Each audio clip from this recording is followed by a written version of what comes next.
Thank you, Chair. Now, I have a number of questions in the road safety area. So just to set the scene, in response to our question on notice, you've replied that in June 2017 there were 5.5 full-time equivalents in the road safety staff employed in the road safety policy and transport standards section. So that's the full extent of your compliment that deals with the national issues of road safety? 5.5. Now, we also know that from some earlier inquiries that funding for these people comes from or at least partly, from the fee that's imposed on identification plate fees for imported motor vehicles, $6 for vehicles and $3 for motorcycles. Is that correct? The ADR specific activities, Australian design rules and other aspects of road safety that fit under our Motor Vehicle Standards Act, yes, they are supported through the costs that we recover for the program. Okay, so $6 for vehicles, $3 for motorcycles. So I gather from your answer that I can't simply say that underpins 5.5 people. There are more people involved than that in the ADR standards? The national regulator for all motor vehicles is located within the department, and it's that activity that those fees collect funds for that activity to be able to be funded. Sorry, Senator. So it's actually a branch within the department, okay, whereas so there's 5.5 people or full-time equivalents for road safety policy. Then there is the National Heavy Vehicle Regulator or Design ADR part of it. How many people are in there? Senator, I'd have to take the exact number. Number. So how long does it take about half a dozen people, Senator, but I don't know the exact number. So are there half a dozen people underpinned by that fee? Yes. So they're not in the Transport Division, they're in the ADR Division? They're in the Motor Vehicle Standards Act branch, Vehicle Safety Standards, Senator. Okay. So have you had any discussions of increasing that fee? So, Senator, the Motor Vehicle Standards Act is currently under review, and we are looking at actually considering the costs of the new arrangements and working on that shortly. I will note, though, that the costs for that activity were set quite some time ago, and therefore we need to update what it is that we recover. So are there any discussions at present in increasing that fee and increasing the investment into either the Australian design area or road safety? Senator, we only are undertaking a cost recovery implementation statement. Sorry, we need to assess what the tasks are that are a requirement for that regulator, and actually then set fees based on that. So we're not able to increase those costs for other activities. But if you had a specific question on that, I'll pass it to my colleagues. So at the present, the $6 and the $3 is tied to a dedicated formula for cost recovery? It's tied to what it is that we can cost recover for, yes, Senator. Right. And that is now under review? That is, yes. Does that mean that it's going to go up? It could go up, or is it going to go down? That's what the CRIS process is for, Senator, to actually look at what the costs are involved in that and reassess. So you are aware of organisations that have called for that fee to be increased and money to be put directly into road safety? Are you aware of that?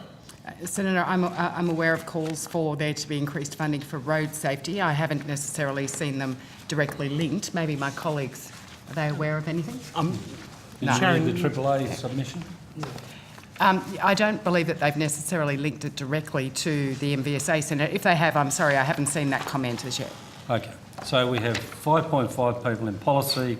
We have about 6 people in the ADR area. How long does it take to change an ADR, Australian Design Rule? What's the How long does the process take? Is it? So Sharon Yankangama, General Manager, Vehicle Safety Standards. The process from the decision to commence to look at developing an ADR through to... I'm on a really strict timetable. Right, will take about 2 years. 2 years? About 2 years. But From conception to... yes. So through a regulatory impact assessment process and to ensure that there is a positive cost-benefit analysis. Okay, so let's take one of your projects, which was ABS braking on motorcycles. How long did that take? Is it in place yet?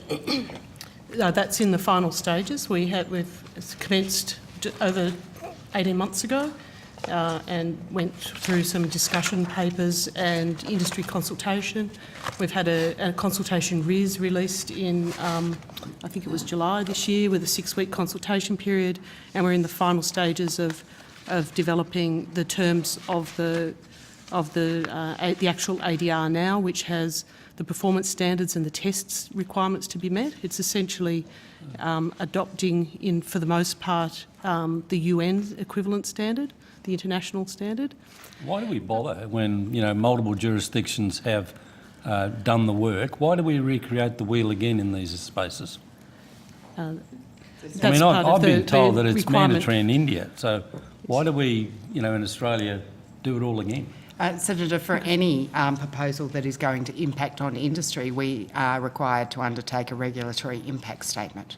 Impact on industry? ABS braking on motorcycles, how would that impact on industry? It's increased costs in the actual cost vehicle. In bringing a more expensive product to market. But we might be the only jurisdiction that hasn't already got it. It's already in place in multiple jurisdictions, ABS braking on motorcycles. I don't understand how you can say... It's a process that we are required to go through. So your process is you have to cost the impact on industry in other countries? No, in our country. Okay, so where's the cost in an industry in Australia when every motorcycle is imported? We don't manufacture any. There are costs to those who are supplying into the market in Australia. There are also costs that flow on to the consumer. Therefore, Senator. And it's those things and that there are costs that flow onto the community because they kill themselves. Noting that as part of that regulatory impact statement, we also consider the benefits of introducing. It's going to be a very long night. Okay, so look, let me try and jump around a bit, but I have a number of questions. So let's take one which I think is incontrovertibly in your department's purvey, Takata airbags. So what exactly have you done in relation to the recall remedy that allows like-for-like defective airbags to be installed in consumers' cars? What have you done? Do you want to start? Or do you want me to? Now, I'll just preface all this. Do not take any of this personally, that I've become very passionate about road safety. But do not take anything from that other than that I do feel very strongly about some of this stuff, and I accept that the department, in my view, does not have enough people or enough budget to do what I think should be a credible job in this area. So it's nothing personal, but I will be very, very forceful on a lot of this stuff. Okay. All right. So specifically in relation to Takata airbags, so airbags are included in vehicles to allow the vehicle to meet the occupant protection crash standard. So airbags themselves are not mandated. They are part of a system that provides a level of protection to a crash test dummy when the vehicle is crashed. So if the level of protection can be provided by other means, there is no need to have airbags in passenger cars, but airbags deliver that level of protection and allow the vehicle to be lighter and achieve other things. Right? We all know what airbags do. So that's how why one of the main reasons that they're there to meet the occupant protection standard required. When exactly did the department learn that the recall remedy allowed like-for-like defective airbags to be installed in consumers' cars?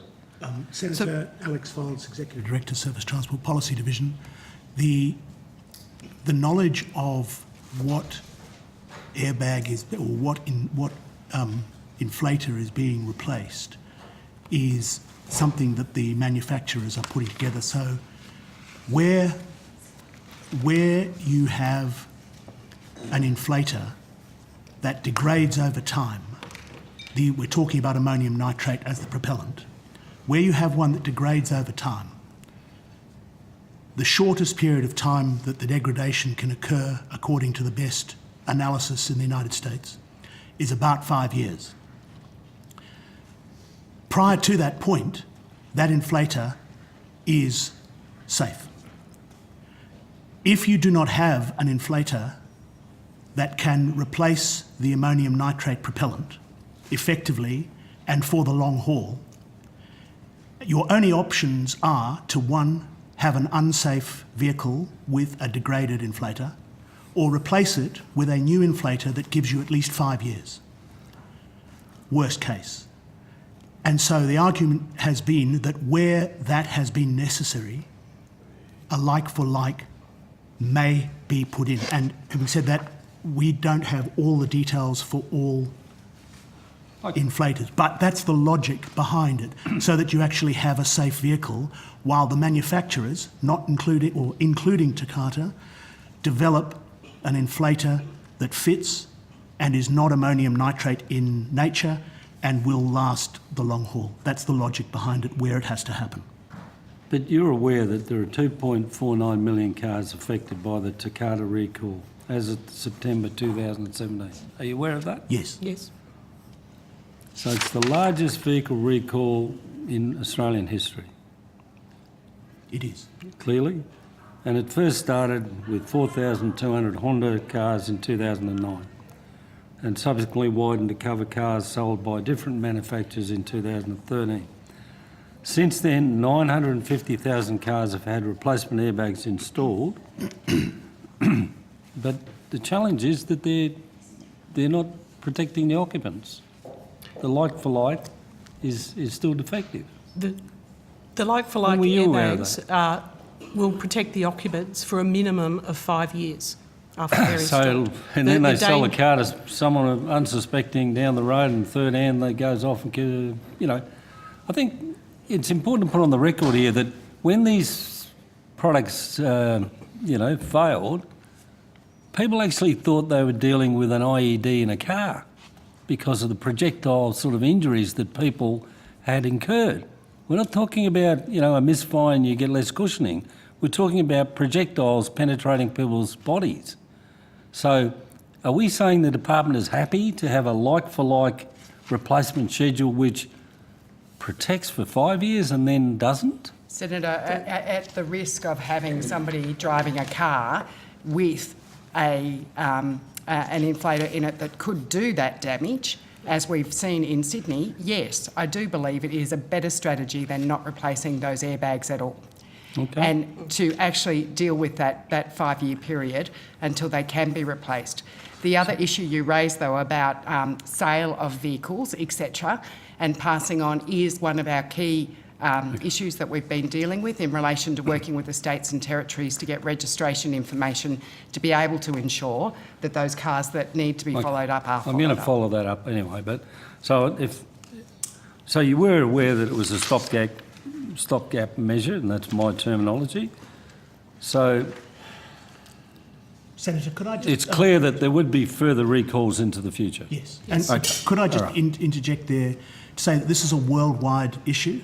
Yeah, well, I'm only worried about Australia. I know you are. However, the people who manufacture the replacement airbags are doing it for the world. Yeah. And so they can't all be manufactured and replaced in a year. So did you seek advice from the ACCC on whether the like-for-like remedy was acceptable under the Australian Consumer Law Guarantee? So, Senator, the ACCC have been take it on involved notice in if the you like. discussions that we've had with the manufacturers, yes. We can take that on notice for you, Senator.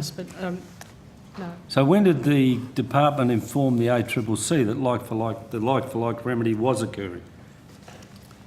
Maybe if that's a... I'd have to take that on notice again. The ACCC is part of a joint working group that we have with the affected manufacturers and have been involved in the discussions at the same time as we were. So was So it there wasn't a any- matter of seeking specific advice or informing them, they were there.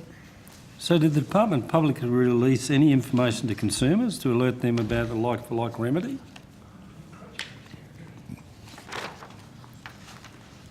I think the That's- answer, I yes. don't think we did. No. Okay. Senator, that, Would it surprise you to know that I got a text message from a dealer for a car, a fleet car that I had bought, I no longer own, has no connection with me, but I got a text message from that dealer saying, you've got a recall, bring your car back. I mean, how are these dealers contacting people? Because they appear to be taking the first owner or the first fleet buyer, and I'm talking about a car that would have been, well, I've been here 7 years, so it's pre-7 years, and I get a text message saying, the car you had has to come back. Now, I don't think that's, what efforts have been made to ensure As that I said, people... Senator, it is a real process involved in it. I'm sure Ms Nakanyama can walk you through that process and Well, the what work does we've the done with states department and do in territories. this almighty recall? What do you do? What do we do? What do you do to ensure that the like-for-like, which may not, that will occur with another owner when that recall comes up, what do you do to make sure that it gets recalled? Those vehicles with the like-for-like airbag will be recalled again, and we will monitor that recall as well. So our role under an arrangement that we have with the ACCC is to monitor voluntary recalls. The department has no power to make the manufacturers do anything. Where if something is of concern to us, we will work with the ACCC to encourage manufacturers to accelerate or to start a recall or to do more under a recall. However, in order to move to any sort of mandated action, it's the ACCC's responsibility. So the department has no power to get the manufacturers to fix this problem? You would only, No your only legislative recourse power, is that's to talk correct. to the ACCC. we have no We- legislative legislative power. authority or power to do that, Senator. But what we do and have done for a number of years while this has been going on, we have the ability to talk to manufacturers, and we also ask them, and there have been voluntary recalls which have been going on in the background, and we can provide you on notice the amount of rectification that has occurred under the voluntary recalls that have been underway over the last couple of years. So you would have the total progress numbers of cars that have been fixed? Yes. Yes, as at 16th of October. And the number, you've got that here? Yes, it's there were 2.5 million affected vehicles. 1.29 million of those have now been rectified. That's 51%. But they've been rectified with like-for-like? No, or- only a small proportion have the like-for-like. I don't have those figures with me at Very, the moment. very few, Senator, have like for like being put in. It's only So where can you take an that on notice? alternative Yeah. isn't available. Yeah, and that is difficult for us to.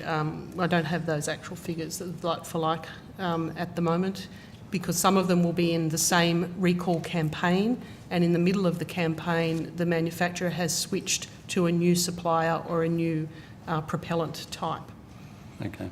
Now, we're told that consumers in rural and remote areas are receiving remedies at a much slower rate than those in the cities, obviously because there's less dealers, or there may not be a particular dealer for that model of car that you're driving. And it's put to me by the aftermarket auto repairers that they should be able to do this work. But it's got to go back to the manufacturer, because someone won't give them the code to get in the data point and change this. Well, basically the That's question a matter is, for the ACCC. regional and rural consumers are suffering a much slower rate of remedy. Is that true? Senator, we don't know, but we'll follow we- up on and come back to you on that. So I'll just say anecdotally, we do have a number that people call, and if we have concerns about examples like that where people have to travel a long way or parts are not available in the location, we'll contact the relevant manufacturer and that resolves a number of those issues. And, you know, it's in the public domain that the likelihood of a Takata airbag failing varies based on humidity and other external conditions. That's correct. Are states and territories with higher humidity and temperatures being prioritised for the recall?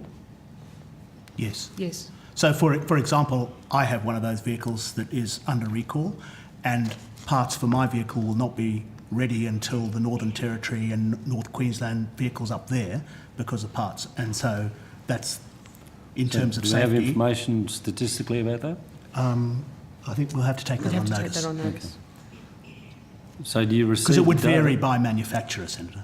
Do you receive data from the manufacturers in respect to this? Around the prioritisation. Well, around the fixing of this problem? Yes, we do. receive monthly reports from all manufacturers on all vehicle recalls. Do you have any power to issue penalties if recalls are not carried out effectively within a short time period? No, we don't, Senator. So we have no legislative powers So- in this area? Not when it's a voluntary recall, no. And then if it moves, there are no powers other than moving to a compulsory recall, which are the ACCC's, and then it would be offences for not complying with that. Okay. So if and I'll put a number of questions on notice in respect to that Takata recall, because it's quite a complex area and a huge number of cars. So thank you for those answers. Now, if I go to answer to question 146 on notice, the response from the department was pole side impact occupant protection for new light vehicles. That has been completed. So that was the priority list for motor vehicle standards. Yes. Yes. So how long did that take? That one took 5 years to develop the global regulation, and then sort of the Australian led that process, and so our ADR was developed concurrently with that. Okay, 5 years. Anti-lock brake systems for motorcycles, we're saying 18 months to 2 years, are we? So that will be imminently that we'll be announcing that one. Electronic stability control for heavy vehicles. That's scheduled on the National Road Safety Action Plan for completion by the end of this year, and we're on target to do that And how long has that been underway? for at least 2 years. May 2 have been years. a little bit more. Okay. So is there a new priority list? There is a new one under development as part of the 2018-2020 National Road Safety Action Plan. So who determines what makes the priority list? The The COAG Council for Transport and Infrastructure, Senator, the ministers from all states and territories and the Commonwealth. It's chaired by Minister Chester, and they actually agree the action plan against the 10-year National Road Safety Strategy. Okay. So that's a process which is underway, so there will be a new priority list. That's Yes. to be considered by Council in November. Is there a limitation to 3 projects? Is that a capacity constraint? No, Senator. Okay, so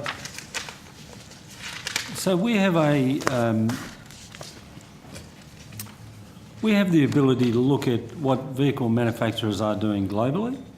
We obviously have the ability to look at what's happening in the United States and the European Union as probably 2 like-for-like markets, although much bigger than ours. So it's an internal mystery to me. Why do we have to do, given that we no longer manufacture motor vehicles as of last week, why do we have to do the ADR design rules rather than just picking up what's applied in a jurisdiction like the United States or the European Union? Why do we have to do an ADR instead of just accepting that autonomous braking technology could resolve or could avoid 40% of rear-end crashes? Why do we have to do an ADR which could take anywhere on your evidence from 2 to 5 years when we could be saving injury and death immediately? So, Senator, with autonomous emergency braking, there actually isn't an international standard at the moment. Okay. So, Well, would it surprise but you yes, to it know would that be- Toyota will have all their vehicles in the United States have autonomous braking technology by 2017? No, Senator, that doesn't, because a lot of manufacturers are putting their own version of autonomous emergency braking in vehicles at the moment. Okay. But there is no standard for AEB internationally at this stage. However, So we should take it out, is that what you're saying? since we last chatted, Japan has instigated a process to start an international standard, and we will continue to work with them on that, and we will also continue to support ANCAP in its arrangements to encourage the take-up of AEB in all new vehicles as well. Well, why don't we just mandate it? Why don't we just insist that all vehicles coming our way have autonomous braking technology of whatever the manufacturer's variant is? I suppose, Senator, the intention is that there would actually be a single international standard that then all manufacturers would adopt, and therefore we would get consistency in approach across it. So we wouldn't set a standard in Australia that didn't align with other countries, so that we weren't requiring additional costs. So in the same way, we harmonise our Australian design rules with international rules. Okay, so let's just go to something that might put this in a little bit broader perspective. So in relation to the European Union, it is mandatory that there is this autonomous braking technology on all European heavy vehicles. Do you agree?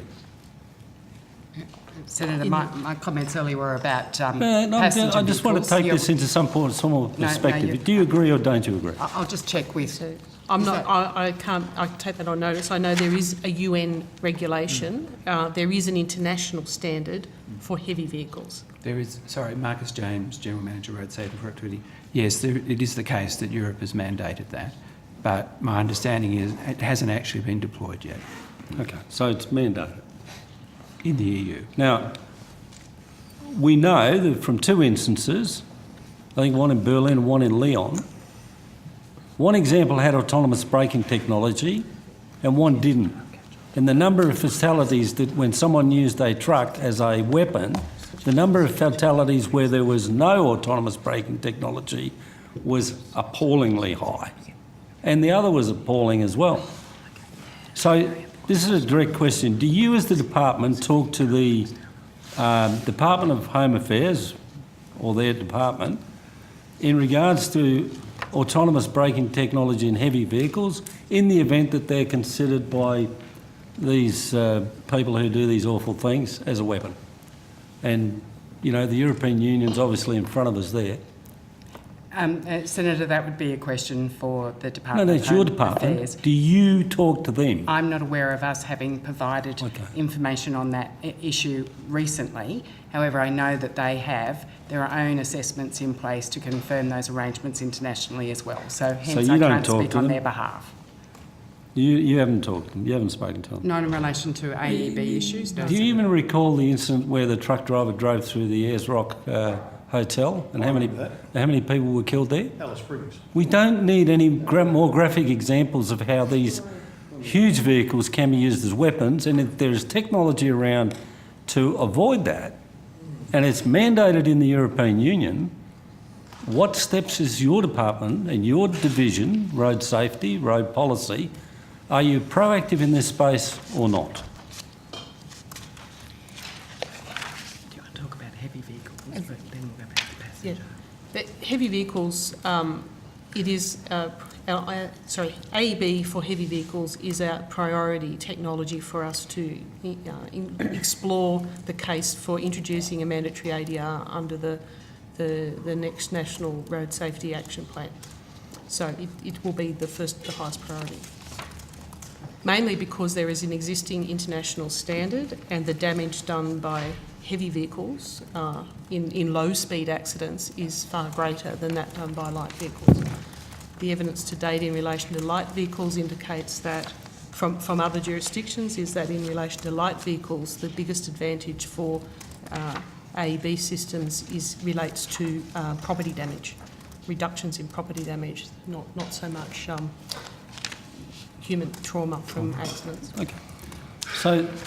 So if other jurisdictions, which in a lot of cases, in the European example, they're huge manufacturers of cars like Audis, Volkswagens, you name it, and other jurisdictions in the US, which all common vehicles that we see here, I mean, The automakers who have made a commitment in the US are Audi, BMW, Ford, General Motors, Holden, Hyundai, Jaguar, Land Rover, Kia, Maserati, Mazda, Mercedes-Benz, Mitsubishi Motors, Nissan, Porsche, Subaru, Tesla, Toyota, Volkswagen and Volvo.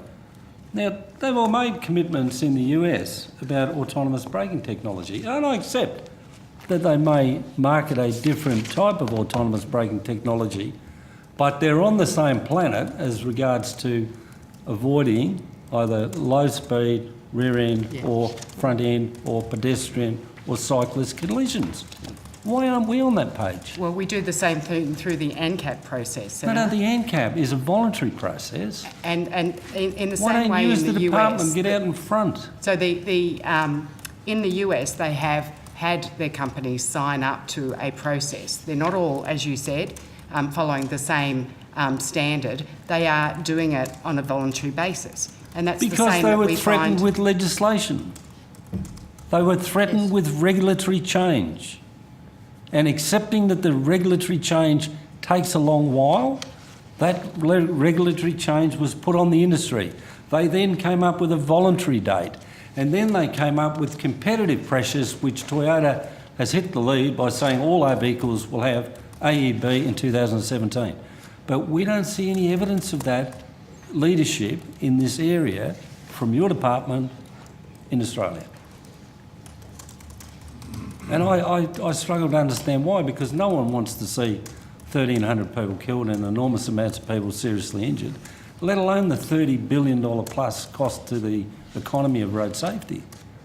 Now, I think this is a really urgent, important issue which seems to get avoided. You have, 12 people in the whole department looking in this direction for a $30 billion cost to the economy, for 1,300 plus deaths and enormous amounts of seriously injured. 13 people or 12 people is the evidence. So, I mean, I really can't be critical of anybody in there because there's not enough of yous to make a difference. I just want to know why. You should ask the Minister. No, not this Minister. Makes sense. Okay, so can we go to some other issues like you're aware that there are all sorts of different things happening around the country. Take for argument the trucking company with 350 trucks and it wants to put Guardian seeing machine technology in the trucks. Are you aware of that technology? Anybody in the department? You're talking about the cameras that help with fatigue Well, I think, management, Senator. unfortunately, a nod doesn't actually get onto the handset. Yes. So, has there been any discussion about, perhaps the Commonwealth doing a trial on that on some of the contracts it lets out? Because that's what the private sector's doing. They're saying we want people to come to our mine and back away from our mine safely, and we're putting fatigue monitoring devices in trucks. Is there any leadership from the department in respect to that? Do you recommend that in the Commonwealth procurement guidelines you trial an area which involves transportation and just say in the contract, let's try these machines out? Do you do that? Senator, I know we have some autonomous or automated vehicles, heavy vehicle pilots going on around the country at the moment that we're involved in with the states and territories. So you have Guardian seeing machines in I'm not place? sure about whether that exactly is part of that. I'm happy to come back to you with more information. Have you looked at specifying that contractors use safer technology like that? Sorry, Senator? Have you looked at specifying that contractors use safer technology like Guardian seeing machines? Senator, no, not specifically. I know that we have also worked with the National Heavy Vehicle Regulator to encourage take-up as well, but I'd have to come back to you with detail in relation to that. What's a Guardian seeing machine? It's a fatigue device. So the driver gets a beep or something. Yeah. But you're talking about autonomous vehicles where there's We no need them in driver. the Senate. Sorry, Senator, that's a progression. That the cameras are actually not only used in managing fatigue, but they also assist with greater automation in the truck or the passenger vehicle as well, before you actually get to the fully driverless stage. Thank you. Yes. Is there an appropriate time that we might be able to interpose a couple of others who have got 2 or 3 minutes each and then want to